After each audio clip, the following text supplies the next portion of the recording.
오늘 많은 이야기들을 하고 싶습니다. 그런데 주어진 시간이 정해져 있습니다. 사실 제 안에 청년들에게 인사를 하고 가지 못했던 이 죄스러운 마음들이 제 안에 항상 있었습니다. 평택에 있던 우리 시온성교회가 굉장히 급한 상황이었습니다.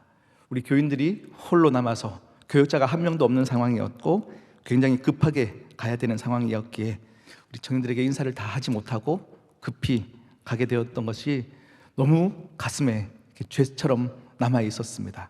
정말 사랑했었는데 결국 갈 때는 인사도 안 하고 가군요 하고 청년들에게 상처를 주지 않을까 그런 염려도 있었습니다. 이 시간을 빌어서 너무 죄송하고요, 또 이 시간 또 은혜의 자리를 사모하는 여러분들을 보니까 마음이 가벼워지는 것 같습니다. 오늘 이 시간 함께 말씀으로 은혜를 받기를 축복합니다. 여러분, 주님이 여러분의 목자 되신다고 하십니다. 그 주님은 실수가 없으시다고 하십니다. 언제나 의의 길로 인도하신다고 하십니다. 그분이 여러분을 자녀 삼아 주셨고 여러분을 끝까지 포기하지 않고 이끌어 주신다고 말씀이 약속하고 계십니다. 믿어지세요? 그냥 아멘 하시면 안 되고요, 정말 이것이 믿어지시냐고요. 우리의 삶 가운데 목자로 우리 주님이 내가 택한 것인 줄 알았던데 그게 아니더라고요. 신앙에 깊이 연륜에 있는 사람들이 우리 안에 느껴지는 최고의 감정은 내가 은혜로워서, 내가 믿음이 좋아서 주님을 선택한 건 줄 알았는데 그게 아님을 깨닫는 것이 신앙의 가장 큰 깊은 경륜입니다. 여러분, 우리가 선택한 것이 아니라 주님이 우리를 선택하여 주셨고 주님이 스스로 내가 너의 목자 되겠다 결정하신 것입니다. 이 사실 안에서는 우리의 공로도 우리의 한 것도 아무것도 없습니다. 그 목자가 우리를 푸른 풀밭에서 부족함 없이 꼴을 먹여주시고 잔잔한 시냇가에서 쉼을 얻게 해주신다고 약속을 하시는 거예요. 그런데 문제는 무엇이냐면 그 과정에서 사망의 음침한 골짜기도 만나더라라는 겁니다. 이 사망의 음침한 골짜기는 평안도 없습니다. 쉼도 없습니다.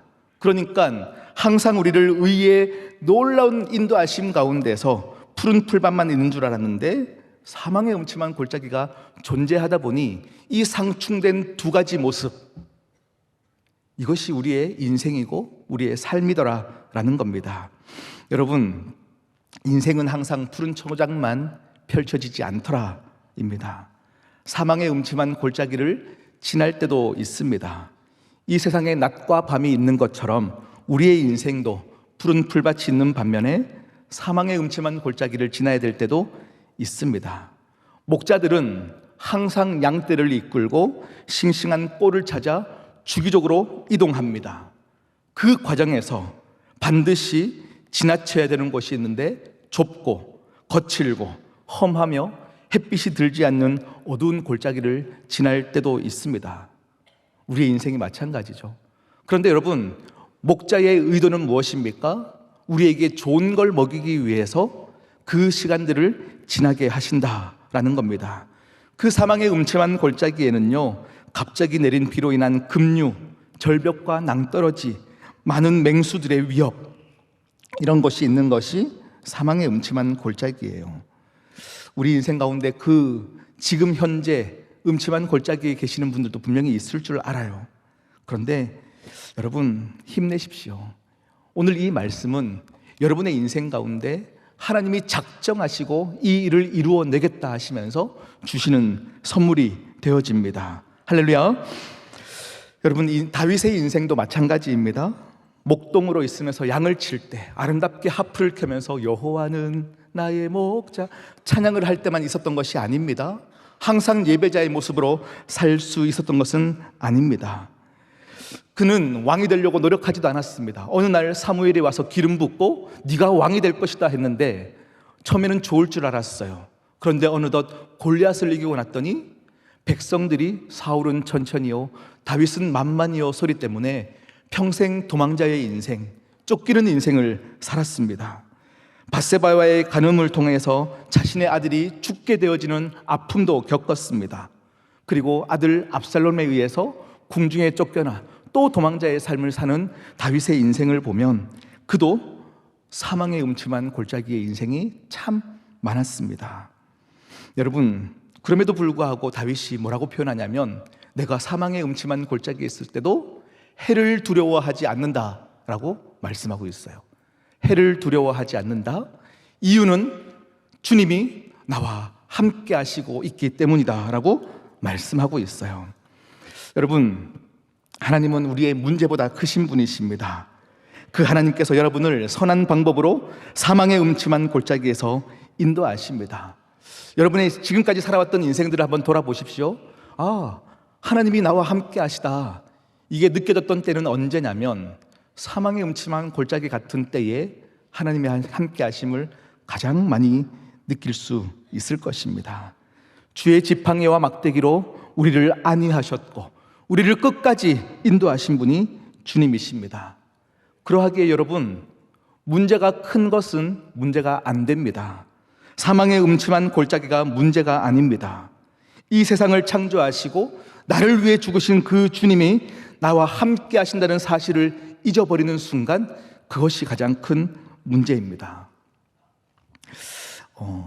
성경의 쭉 내용들을 보면 각 시대마다 어렵지 않았던 시대는 없었습니다. 그런데 오늘 말씀을 준비하면서 한 장면에 제가 묵상을 하기 시작했습니다. 이스라엘 백성들이 애굽에서 노예로 살 때 그때의 모습입니다. 이스라엘 백성들은 애굽에서 상상할 수 없는 학대와 착취와 비참하고 처참한 삶을 살았습니다. 얼마나 하나님께 부르짖었겠습니까? 하나님, 정말로 우리를 돌보아 주십시오. 우리에게 눈 맞춰 주십시오. 우리의 기도가 응답받게 해 주십시오. 하나님, 노예로 사는 삶이 너무 힘듭니다. 이것을 얼마나 기도하지 않았겠습니까? 이 시대에 가장 최강국이었던 애굽 군대와 맞설 무기도 없었습니다. 힘도 가지지 않았습니다. 그들이 할 수 있는 것은 아무것도 없었습니다. 그러니 더 고통이 심해지는 상황 속에서도 그들이 할 수 있는 것은 아무것도 없었습니다.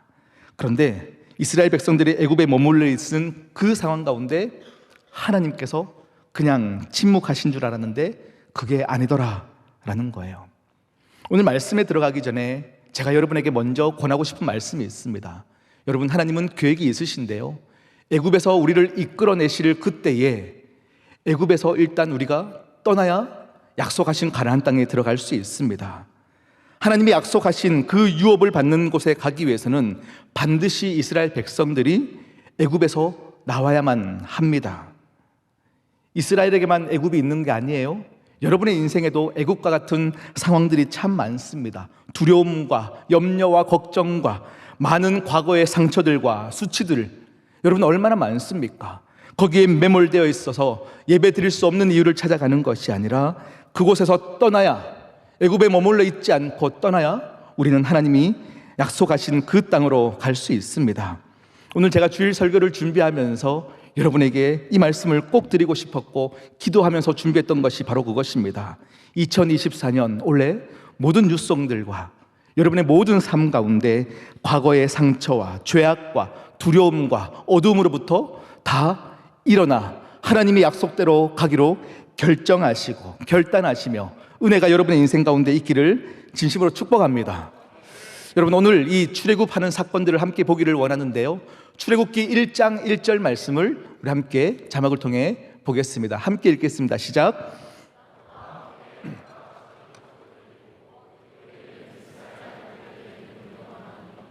아멘. 야곱과 함께라고 하면서 출애굽기 1장 1절이 시작됩니다. 그런데 여러분, 한글 성경에서는 야곱과 함께 이렇게 시작하는데요, 우리 원어 성경, 히브리 성경과 우리 영어 성경을 보면 이 단어 앞에 가장 먼저 붙는 단어가 있어요. 그게 무엇이냐면 그리고라는 단어입니다. 여러분, 책이 시작될 때 가장 처음부터 그리고라고 하면서 시작되는 책이 있을까요? 그런 책은 없을 거예요. 그리고라는 단어는 분명히 그 앞에 무슨 내용이 있다라는 거죠. 접속사로 붙여진 이 그리고, 그러니까 출애굽기 1장 1절은 그 앞의 내용과 이어지는 본문입니다. 다시 말하면 창세기 전체의 내용과 이어져서 출애굽기가 진행되는 본문인 것이죠. 창세기는 어떻게 끝납니까? 죽었다 생각했던 아들 요셉이 총리가 되었습니다. 그리고 모든 70명의 야곱의 가족들이 함께 애굽으로 내려가는 것이죠. 그리고 고센 땅에서 함께 잘 먹고 잘 살았더라. 그리고 창세기 50장 26절, 제일 마지막 절인데요, 거기에서는 요셉이 죽고 입관하였더라 하면서 말씀이 끝나요. 그리고 출애굽기로 넘어갔더니 그리고 야곱과 함께라고 하면서 대장정의 출애굽이 시작되는 것입니다. 여러분, 야곱은 창세기 41장에 보면요, 극심한 기근이 들었어요. 살고 있던 이 가나안 땅에 너무 힘든 기근이 들어서 그가 애굽을 떠나려고 합니다. 그런데 오늘 그 모든 창세기와 출애굽기의 내용, 그리고라는 단어에는요, 우리가 책을 넘기면 그냥 그리고 하고 이야기가 흘러가는 것 같지만 이 간격이 430년입니다. 고센 땅에서 잘 먹고 잘 살았더라. 그리고 430년이 지나 노예가 되면서 노동을 해야 합니다. 착취를 당합니다. 고통 가운데 있습니다. 아무리 하나님께 부르짖어도 하나님이 응답이 없는 것 같습니다. 하나님 어디 계십니까? 하나님 살아계신 것 맞습니까? 하나님 함께 하신다면서요. 우리는 많은 이야기들이 창세기와 출애굽기의 이 사이에 우리의 물음들이 있다라는 겁니다. 그 기간이 430년입니다. 성경은 침묵하고 있습니다. 왜 그럴까요? 그렇게 부르짖었는데 하나님은 왜 그들에게 응답해 주시지 않았을까요? 혹시 오늘 이 시간 예배에 오신 여러분 가운데도 아무리 하나님께 부르짖고 하나님 답을 주십시오, 하나님 응답해 주셔야 합니다, 많은 기도들이 있을 때마다 좌절하고 힘드신 분들이 계실 줄 아는데요, 오늘 말씀을 여러분 들으시면서 여전히 살아계신 하나님을 만나시기를 축복합니다. 하나님은 침묵하셨습니다. 그런데 그냥 침묵하신 것이 아니라 기다리시며 침묵하셨습니다. 하나님은 기다리셨어요. 왜요? 우리에게 뭔가 하고 싶은 게 있으셨기 때문이에요. 하고 싶을 때 기다리는 것은 얼마나 힘든지 여러분이 아실 거예요. 하나님은 너무 하고 싶으셨어요. 사랑 주고 싶으셨어요. 내가 살아있음을, 내가 너희들을 사랑함을 알려주고 싶은데 의도하심이 있어서 기다리셨어요.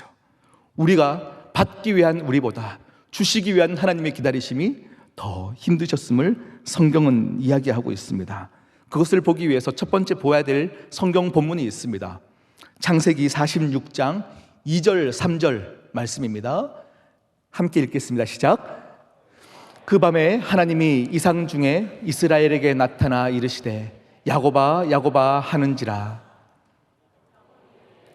내가 여기 있나이다 하매 하나님이 이르시되 나는 하나님이라 내 아버지의 하나님이니 애굽으로 내려가기를 두려워하지 말라. 내가 거기서 너로 큰 민족을 이루게 하리라.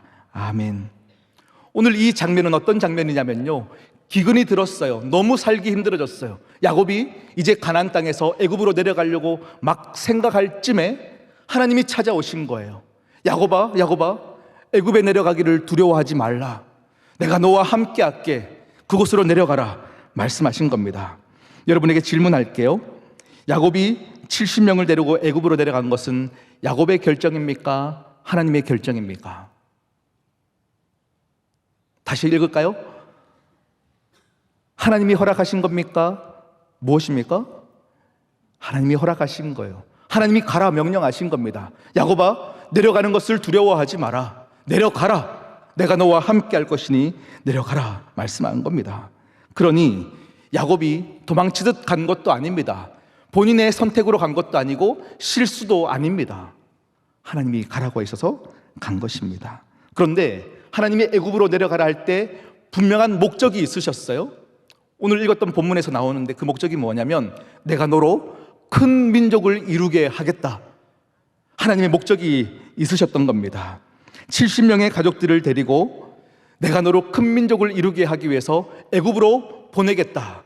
하나님이 약속하신 겁니다. 그리고 출애굽기 12장에 보면 이스라엘 백성들이 출애굽할 때 장정만, 남자만 60만 명이라고 하고요, 전체 가족으로 하면 200만 명을 추정하다 보니 실제로 하나님의 약속은 이루어졌다 안 이루어졌다? 이루어진 거죠.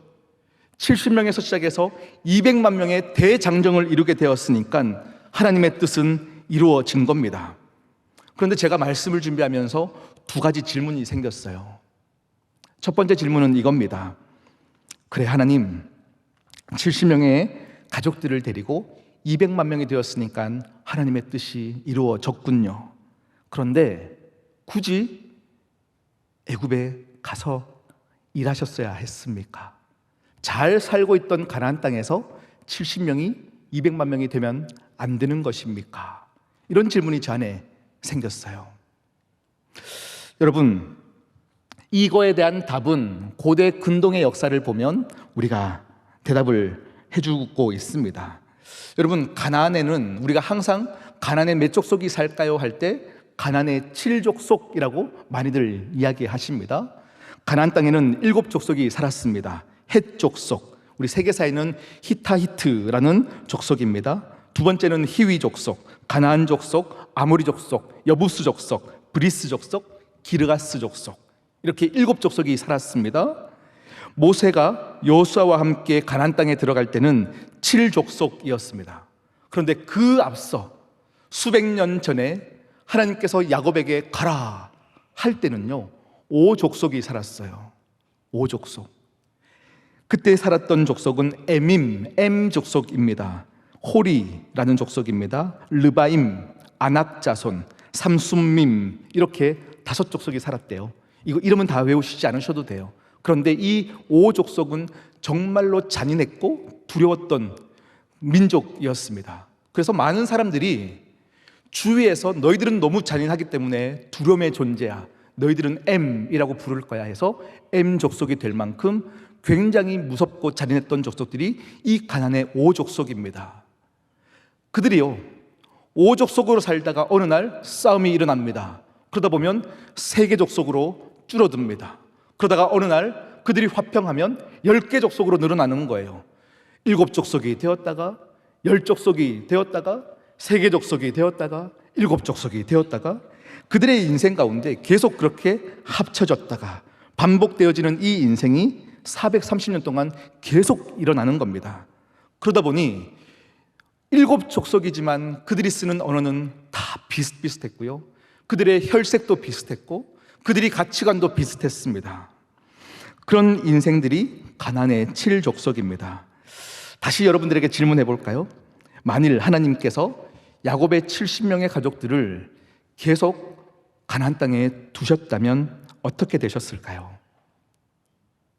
이 70명의 가족도 어쩔 수 없이 힘이 없으니까 이 7족속이 서로 싸우고 합쳐졌다가 나누어질 때 서로 합쳐졌다가 나누어졌다가 이렇게 되면 어떻게 될까요? 그들이 가졌던 신앙도 믿음도 생각도 모든 것을 그대로 지킬 수 있었을까요? 지킬 수 없었습니다. 지킬 수 없었습니다. 여러분, 저는 지킬 수 없었다에 확신합니다. 430년 동안 하나님께서는 그들의 정체성을 지키기 위해 그들을 애굽으로 빼내 주신 겁니다. 격동의 시간 동안 그들이 싸우고 쥐집볶는 시간, 이스라엘 백성들을 보호하기 위해서 이 70명의 가족들을 애굽으로 피신시킨 거예요. 자, 두 번째 질문입니다.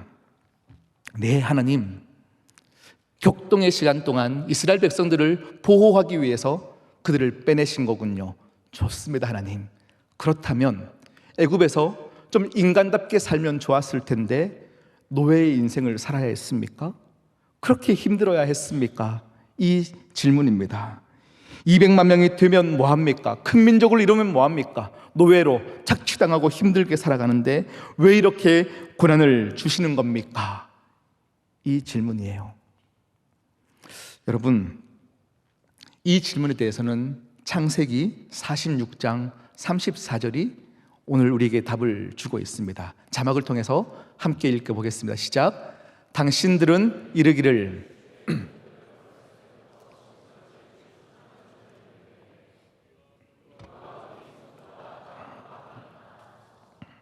네.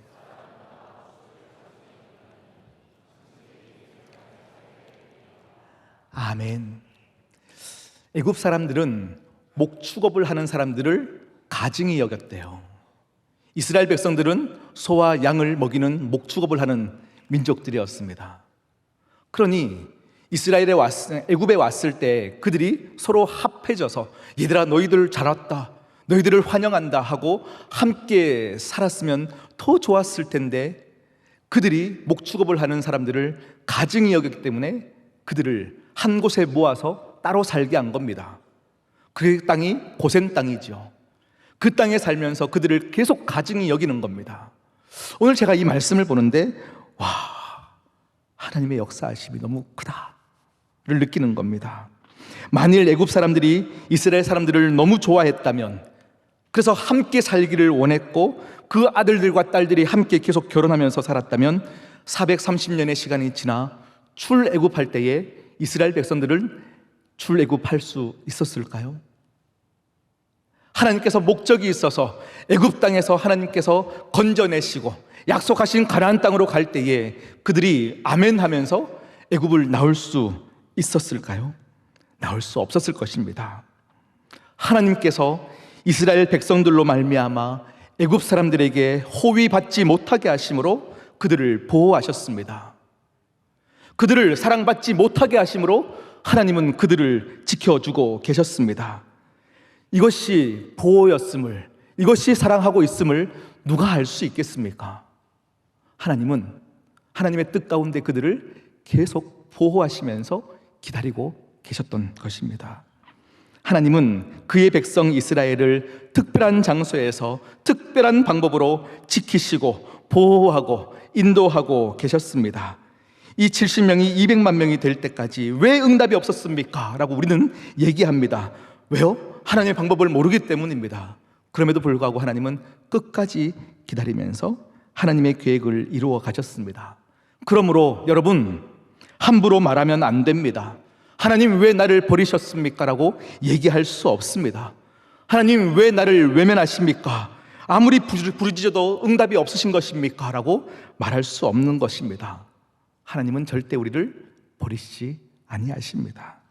하나님은 그의 백성들이 절대로 떠나게 내버려 두시지 않습니다. 우리의 이해와 그분의 생각이 다를 뿐입니다. 여러분, 하나님께서 우리의 인생 가운데 호소하고 힘들어하는 그때에 우리의 기도를 들으십니다. 그런데 우리가 튕겨나가지 않도록 계속해서 우리를 보호하시면서 우리의 기도의 응답대로 하나님께서 응하시는 것이 아니라 하나님의 방법으로 우리를 계속 인도하고 계시더라라는 겁니다. 사랑받지 못하게 하심으로, 외면받게 하심으로 하나님은 이스라엘 백성들을 보호하고 계셨습니다. 2024년 우리 사랑하는 모든 뉴스송, 모든 이들에게 하나님을 향한 이 믿음이 있기를 축복합니다.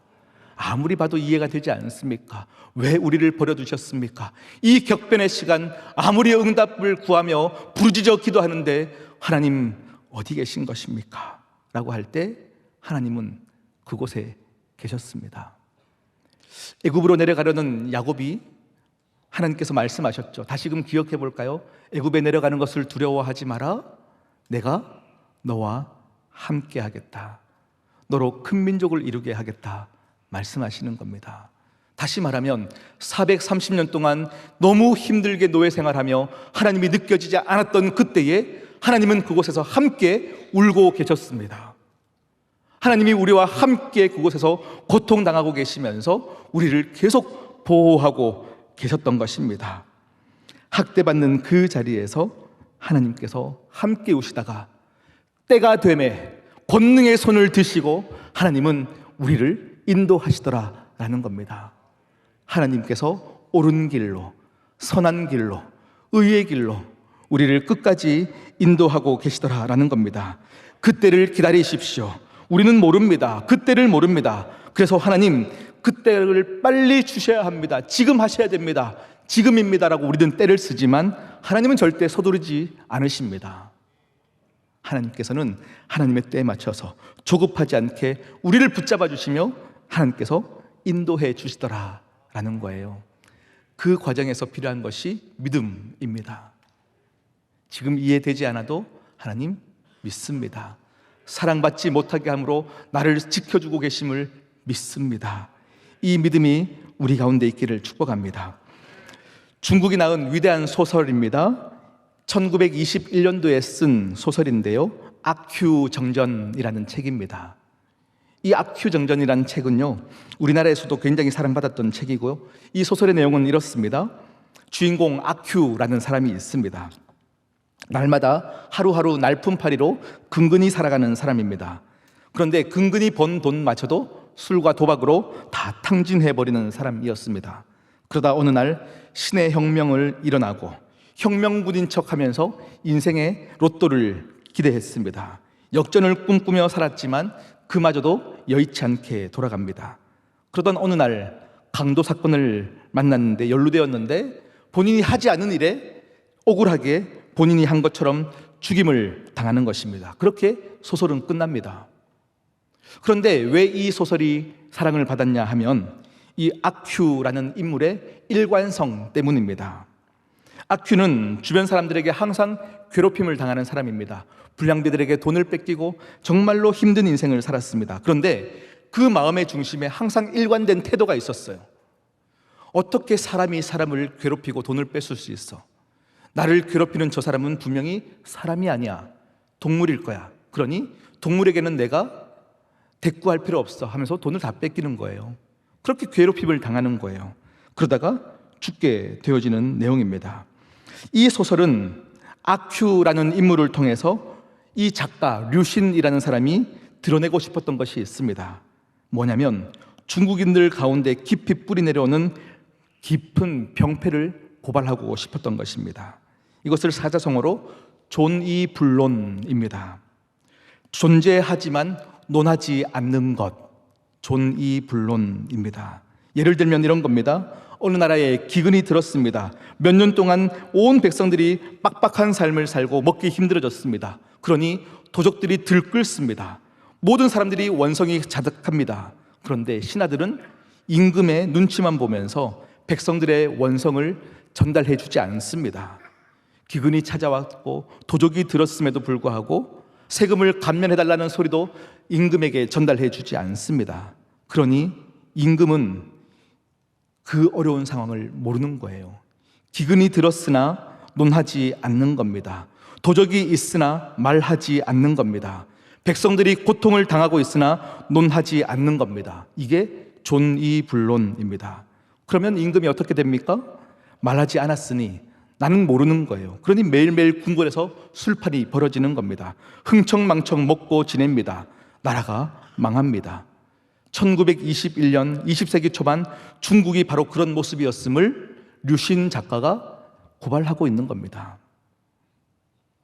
여러분, 이것을 영적으로 우리가 가져오면 어떻습니까? 하나님이 계시나, 하나님은 존재하시나 우리의 삶 때문에 계시지 않다라고 생각하며 눈 감아 버렸습니다. 기도가 멈추어 버렸습니다.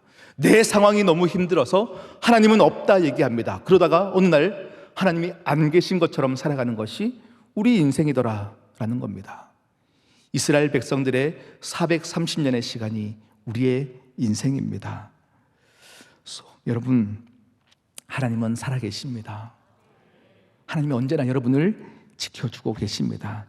하나님께서 당신의 아들 예수 그리스도를 이 땅에 보내주신 것도 역사적인 사건이요. 그런데 많은 사람들이 이 시대에 어떻습니까? 더 이상 그리스도는 존재하지 않는다. 그리스도는 없다. 허상이다 얘기하면서 존재 하나 없는 것처럼 말하고 있고, 우리 또한 어느덧 그 가치관에 혼돈이 오기 시작했다라는 겁니다. 이 시대의 마지막 청년들이여, 복음은 능력이 있습니다. 복음은 여러분들을 꿈틀거리게 만듭니다. 믿음으로 나라들을 일으키기도 합니다. 믿음으로 사자들의 입을 막기도 합니다. 여러분, 그 믿음이 있을 때에 하나님은 여러분을 반드시 사용하십니다. 그 믿음으로 여러분 오늘을 살아내시기를 축복합니다. 제가 미리 말하지 못해서 준비가 안 됐을 텐데요, 그 찬양이 떠올라요. 하나님 사랑의 눈으로 너를 어느 때나 바라보시고, 아멘. 하나님 인자한 귀로서 언제나 너에게 기울이시니 어두움에 밝은 빛을 비춰주시고 너의 작은 신음에도 응답하시니 너는 어느 곳에 있든지 주를 향하고 주만 바라보. 우리 한 번만 더 찬양하고 마치겠습니다. 하나님 사랑해, 하나님 사랑의 눈으로 너를 어느 때나 바라보. 아멘. 여러분 믿으셔야 합니다.